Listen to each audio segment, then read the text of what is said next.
नमस्कार दोस्तों, आज की हमारी इस नई वीडियो पर मैं आपका स्वागत करता हूं तथा आज का हमारा टॉपिक है दोस्तों भारत के रामसर स्थल 2024।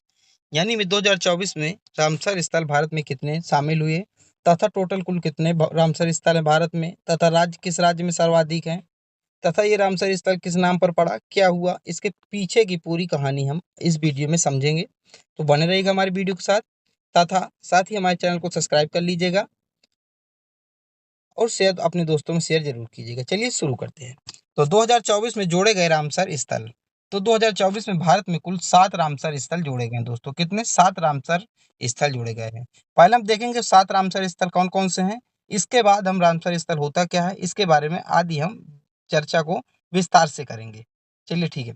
तो सबसे पहला नागी पक्षी अभ्यारण्य 2024 में जोड़ा गया और ये बिहार में जोड़ा गया। कहाँ? नागी पक्षी अभ्यारण्य कहाँ है?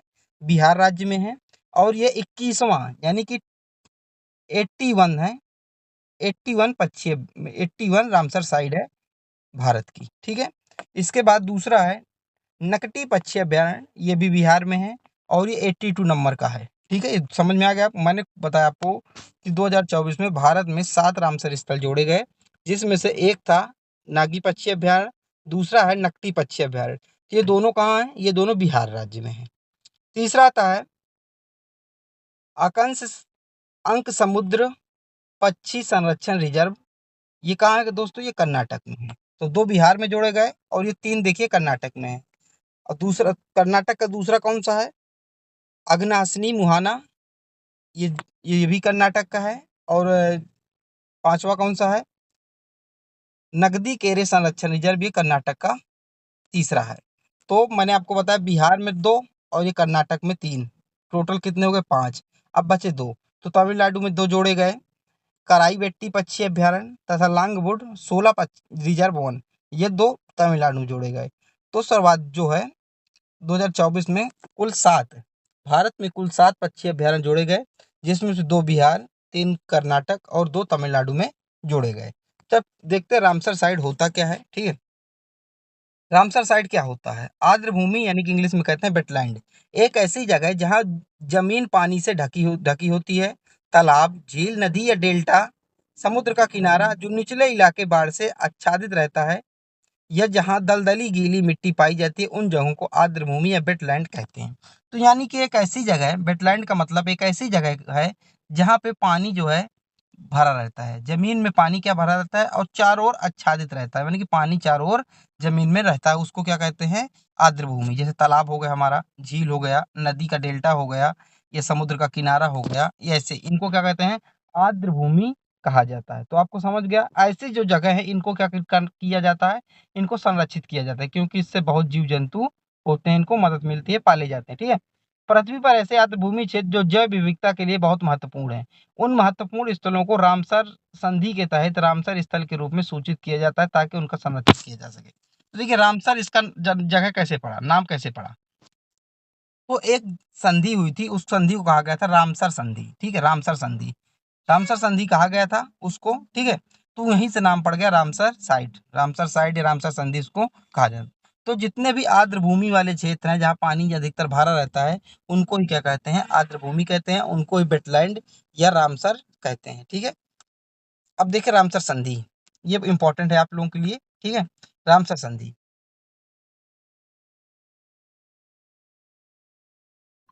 तो दोस्तों 2 फरवरी 1971 को ईरान के कैस्पियन सागर के निकट स्थित रामसर शहर में आर्द्र भूमि संरक्षण को लेकर एक संधि हुई थी, जिसे हम रामसर संधि कहते हैं। तो देखिए नाम रामसर कैसे पड़ा। तो आप एक डेट याद रखिए, पहले सबसे पहले दोस्तों आप एक डेट याद रखिए, ये डेट बहुत पूछी जाती है, 2 फरवरी 1971। आप अभी इस डेट को याद कर लीजिए, बाद के लिए पेंडिंग मत रखिए, क्योंकि वेरी इंपॉर्टेंट डेट है ये। क्योंकि इसी डेट के दिन ये निश्चित हुआ था कि जो आर्द्र भूमि वाले क्षेत्र हैं इनको क्या किया जाएगा? संरक्षित किया जाएगा। ठीक है। तो 2 फरवरी 1971 को ईरान के कैस्पियन सागर के तट पर स्थित रामसर शहर में आर्द्र भूमि संरक्षण को लेकर एक संधि हुई थी। तो जो ईरान देश है वो कैस्पियन सागर के तट पर एक शहर स्थित है, रामसर शहर उसका नाम है। वहीं पर एक मीटिंग हुई थी, संधि हुई थी, जिसे हम रामसर संधि कहा जाता है। इसी को रामसर संधि कहा जाता है। ठीक है, डेट याद रखिए। कहाँ हुआ था? ईरान में हुआ था, कैस्पियन सागर के तट पर ईरान में ये शुरू हुआ था। ठीक है। अब रामसर संधि के उद्देश्य क्या थे? पृथ्वी पर स्थित आर्द्र भूमि का संरक्षण, यानी कि पृथ्वी पर जो आर्द्र भूमि है उसका संरक्षण किया जाए। यह संधि 21 दिसंबर 1975 से लागू हुई थी। क्योंकि देखिए 2 फरवरी 1971 को हुई थी संधि, ऐसा एक संधि हुई थी, लेकिन जब लागू कब हुई थी? 21 दिसंबर 1975 से इसको पूर्ण रूप से लागू कर दिया गया था कि भाई आर्द्र भूमि का संरक्षण हम किया जाएगा हमारे द्वारा। ठीक है, अभी दोस्तों जुड़े रहिएगा, हम आपको इसके बाद क्वेश्चन आंसर भी करवाएंगे। ठीक है, जो भी प्रीवियस ईयर क्वेश्चन आंसर इस टॉपिक से बने हैं उसको भी हम करवाएंगे। आप इसलिए छोड़ के वीडियो मत जाइएगा, पढ़े रहिएगा, स्किप मत कीजिएगा, क्योंकि कोई भी अगर पॉइंट छूट गया तो बाद में आपको पता नहीं चलेगा। ठीक है, तो रामसर स्थल से जुड़े महत्वपूर्ण तथ्य, हम देखिए कुछ महत्वपूर्ण तथ्य देखते हैं। दुनिया की पहली रामसर साइट की पहचान 1974 में की गई थी, जो कि ऑस्ट्रेलिया के कोबर्ग प्रायद्वीप था। तो सबसे पहले जो रामसर साइट की पहचान कहाँ की गई थी? ऑस्ट्रेलिया में की गई थी। कब की गई थी? 1974 में की गई थी। क्या नाम था उसका? कोबर्ग प्रायद्वीप था। तो सबसे पहले रामसर साइट ऑस्ट्रेलिया में पाई गई थी 1974 में। उसका नाम था, उस रामसर साइट का नाम था कोबर्ग प्रायद्वीप। आपको इतना समझ में आ गया? चलिए अगला बिंदु है हमारा, दुनिया के सबसे अधिक 175 रामसर साइट यूनाइटेड किंगडम में है। अब देखिए ये भी सीधा सीधा क्वेश्चन पूछा जाएगा कि सब सर्वाधिक रामसर साइट कहाँ है? तो 175 कहाँ है? यूनाइटेड किंगडम यानी कि इंग्लैंड में है। ठीक है, और 82 कहाँ है? भारत और चीन में 82 दूसरे नंबर पर, संयुक्त रूप से भारत तथा चीन दूसरे नंबर पर है। ठीक है, अभी मैं आपको बताऊंगा। अगला, अंतर्राष्ट्रीय वेटलैंड दिवस 2 फरवरी को मनाया जाता है, क्योंकि 2 फरवरी 1971 को रामसर संधि पर हस्ताक्षर किए गए थे। मैंने आपको बताया। तो अंतर्राष्ट्रीय वेटलैंड दिवस कब मनाया जाता है? 2 फरवरी को मनाया जाता है। क्यों मनाया जाता है? क्योंकि 2 फरवरी 1971 को ही क्या हुए थे? रामसर संधि में हस्ताक्षर हुए थे, ईरान के रामसर शहर में, कैस्पियन सागर के तट पर। ठीक है, अगला पॉइंट है, अब देखिए रामसर अंतर्राष्ट्रीय वेटलैंड दिवस 2024 की थीम क्या है? ये एकदम करंट का क्वेश्चन है, इसलिए पूछा जाएगा कि थीम क्या थी भाई इस बार 2024 की थीम क्या थी। ठीक है, तो इस बार की थीम क्या थी? आर्द्र भूमि और मानव कल्याण, यानी कि वेटलैंड्स एंड ह्यूमन वेलिंग, जो बिलविंग, ये था इस बार की क्या थी? थीम थी 2024 की। ठीक है, भारत ने 1 फरवरी 1982 को रामसर कन्वेंशन पर हस्ताक्षर किए थे। तो दोस्तों भारत ने 1 फरवरी 2082 को रामसर कन्वेंशन पे जुड़ गया था भारत। ठीक है, तो भारत कब जुड़ा था? तो भारत 1 फरवरी 1982 को रामसर संधि से जुड़ गया था। इस पर हस्ताक्षर किए थे भारत ने कि भाई हम भी इसमें शामिल रहेंगे। ठीक है, भारत में 80 यानी कि 80 रामसर साइटें, कितनी रामसर साइट है? 80 रामसर साइटें हैं। ठीक है, अब अगला है हमारा, सुंदरवन पश्चिम बंगाल भारत का सबसे बड़ा रामसर स्थल है। तो भारत का सबसे बड़ा रामसर स्थल कौन सा है दोस्तों? तो सुंदरवन कहाँ पाया जाता है? पश्चिम बंगाल राज्य में पाया जाता है। भारत का सबसे बड़ा रामसर स्थल है। अगर सबसे छोटे रामसर स्थल की बात करें तो रेणुका रामसर स्थल हिमाचल प्रदेश, ये कहाँ पाया जाता है? रेणुका रामसर स्थल हिमाचल प्रदेश में पाया जाता है। भारत का सबसे छोटा रामसर स्थल है। ठीक है, भारत में सबसे अधिक रामसर साइटें 16 कहाँ? तमिलनाडु में। तो देखिए अब तीनों पॉइंट को आप एक बार दोबारा पढ़िए, मैं दोबारा आपको रिवीजन करा रहा हूँ। सुंदरवन पश्चिम बंगाल, ये भारत का सबसे बड़ा रामसर स्थल है। सबसे छोटा कौन सा है? रेणुका रामसर स्थल हिमाचल प्रदेश में पाया जाता है, ये भारत का सबसे छोटा रामसर स्थल है। अगर आपसे पूछा जाए कि सबसे ज़्यादा रामसर साइटें किस राज्य में है, तो तमिलनाडु में। कितनी है? 16 है। आप कितना समझ में आ गया? फिर दूसरे नंबर पर यूपी आता है, उत्तर प्रदेश आता है। ठीक है, अब देखिए चिल्का झील, उड़ीसा के केवलादेव राष्ट्रीय उद्यान यानी कि राजस्थान को भारत के पहले रामसर स्थल के रूप में मान्यता दी गई थी। तो जो चिल्का झील है, जो केवलादेव राष्ट्रीय उद्यान है, देखिए चिल्का झील यानी कि उड़ीसा का, और केवलादेव राष्ट्रीय उद्यान जो कि राजस्थान का है, तो इन दोनों को भारत के पहले रामसर स्थल के रूप में मान्यता दी गई थी। आपको इतना समझ में आ गया? चलिए अगला, अब रामसर स्थल से बनने वाले सभी महत्वपूर्ण प्रश्न, तो मैंने आपको थ्योरी अब बहुत अच्छी तरह से करा दिया। अब जितने भी महत्वपूर्ण प्रश्न बनेंगे मैं आपको कराऊंगा।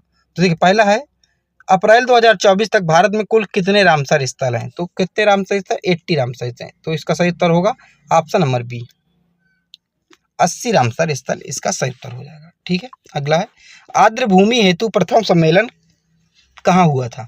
तो मैंने आपको बताया कहाँ हुआ था, ईरान के रामसर शहर में हुआ था, कैस्पियन सागर तट पर। ऑप्शन नंबर ए एकदम इसका सही उत्तर हो जाएगा। पीडीएफ के लिए आप परेशान मत होइएगा, आप हमारा टेलीग्राम ज्वाइन कर लीजिएगा। डिस्क्रिप्शन पे आपको उसका लिंक मिल जाएगा। पीडीएफ आपको तुरंत जैसे वीडियो अपलोड कर जाते हैं तुरंत आपको इसका पीडीएफ उपलब्ध करा दिया जाता है। ठीक है। ईरान के शहर रामसर में 2 फरवरी 1971 को आर्द्रभूमि हेतु प्रथम सम्मेलन आयोजित किया गया था। तो कहाँ, इसका सही उत्तर क्या होगा, ईरान इसका सही उत्तर हो जाएगा। अगला है, विश्व का पहला रामसर स्थल 1974 में किसे घोषित किया गया था। तो आप लोग बताइए किसे घोषित किया गया था। ऑप्शन नंबर बी, कोबर्ग प्रायद्वीप ऑस्ट्रेलिया का है। इसी को 1974 में खोजा गया था और पहला घोषित किया गया था। ठीक है। चलिए अगला प्रश्न है, वर्ष 2024 में भारत रामसर स्थल के मामले में विश्व में किस स्थान पर पहुंच गया। तो विश्व में किस स्थान पर पहुंच गया भारत, 3rd स्थान पर पहुंच गया। किस स्थान पर पहुंच गया दोस्तों, 3rd स्थान पर। ठीक है। तो ऑप्शन नंबर एकदम इसका सही उत्तर हो जाएगा। माफ कीजिएगा, मैंने शायद गलती से बोल दिया 2nd स्थान पर है, लेकिन ये 3rd स्थान पर पहुंच गया। क्वेश्चन से क्लियर होगा, 3rd स्थान पर है भारत। टॉप 2 देश कौन से जो भारत से आगे हैं, तो टॉप 2 देश कौन से हैं, यूनाइटेड किंगडम मैंने बताया 175 है। फिर इसके बाद है मैक्सिको कितना है, 142 है। और अपने भारत और चीन में कितने हैं, 82 है। ठीक है, आपको समझ में आ गया। अगला, रामसर संधि निम्नलिखित में से किससे संबंधित है। तो किससे संबंधित है रामसर संधि, ओजोन परत के संरक्षण से नहीं है, मरुस्थलीकरण से नहीं, ग्रीन हाउस से नहीं है।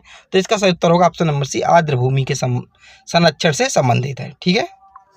अगला, पोंग बांध झील भारत का एक रामसर स्थल है, यहाँ किस राज्य में स्थित है। तो ये किस राज्य में स्थित है, तो option number A, Himachal Pradesh राज्य में स्थित है।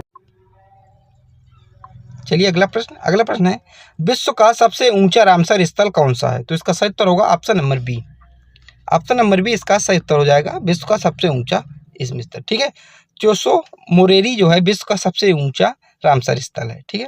विश्व का सबसे ऊंचा रामसर स्थल तोसो मोरोरी रामसर स्थल है, जो कि भारत के लद्दाख में स्थित है। तो भारत के लद्दाख में ही, हमारे भारत में ही है। एक इसको आप लोग याद रखिएगा। भारत की पहली रामसर साइट कौन सी है। तो भारत की पहली रामसर साइट कौन सी है, मैंने आपको बताया था, चिल्का झील जो कि उड़ीसा में, और केवलादेव पक्षी अभ्यारण्य जो कि राजस्थान में।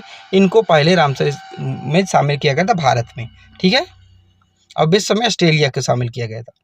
अगला प्रश्न है, भारत में वर्तमान में सबसे ज़्यादा रामसर स्थल किस राज्य में है। तो सबसे ज़्यादा तमिलनाडु में। कितने दोस्तों, 16 हैं। मैंने आपको बताया था 16 हैं तमिलनाडु में। ऑप्शन नंबर बी इसका सही उत्तर हो जाएगा। और टॉप 2 राज्य कौन से हैं जो हैं, तो तमिलनाडु 16 है, फिर उत्तर प्रदेश में 10 हैं।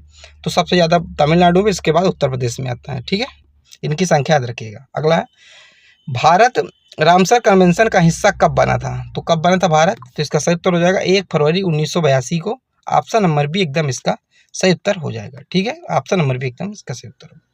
अगला प्रश्न है, रामसर कन्वेंशन ने काम करना शुरू किया था, यानी कि काम करना कब से शुरू किया गया था। 2 फरवरी 1971 को तो बन गई थी संधि, लेकिन ये भूमिगत कब आया था, यानी कि काम करना कब शुरू किया गया था।